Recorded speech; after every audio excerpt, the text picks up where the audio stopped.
Nou, het is dus 21 oktober 2023 en we zijn volop bezig met de grondwerkzaamheden van de Nature Houses.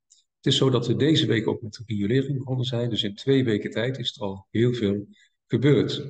Nou, wat het project Nature Houses ook enorm uniek maakt, is dat we werken met een hele lage footprint. Dat betekent dat we dus zeg maar de grond niet afvoeren, maar die verschuiven we doordat we hoogteverschillen dan ook krijgen. Dus zodat we aan de zijkant en de voorkant, daar gebruiken we graniet. En dat graniet komt vlakbij vanuit Signora de Graza, een berg. En het is zo dat we het bouwafval gescheiden afvoeren en ook hergebruiken. Nou, het unieke aan de huizen is natuurlijk het kurk. Het samengestelde kurk van de hoogste kwaliteit. Kijk, dat kost natuurlijk best geld. Maar dan heb je ook levenslang een huis zonder onderhoud en extreme isolatie, A++. Dat betekent ook dat je qua koeling geen airco nodig hebt. Dat bespaart enorm veel energie.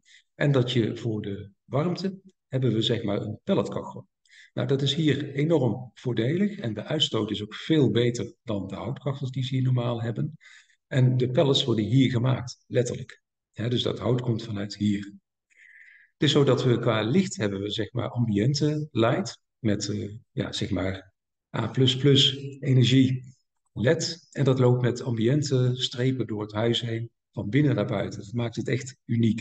We hebben natuurlijk ook zonnepanelen. Dus we hebben zeg maar heel veel ja, zelfvoorzienend in het huis.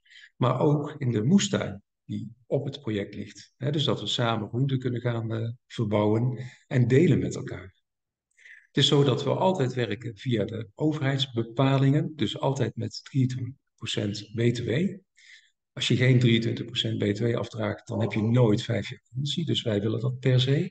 We werken met de wet Sinus. Dus krijg je altijd het dubbele bedrag terug in het onwaarschijnlijke geval dat ik niet zou gaan bouwen. Dus de overheid beschermt. Daarnaast is er ook gemeentegarantie.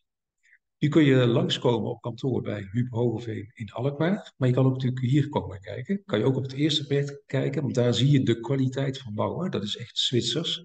Dat zie je normaal echt niet in Portugal. Daar ben ik heel blij mee dat we die Sensitec kwaliteit altijd aan boord hebben bij al die 6 projecten die ik ga bouwen.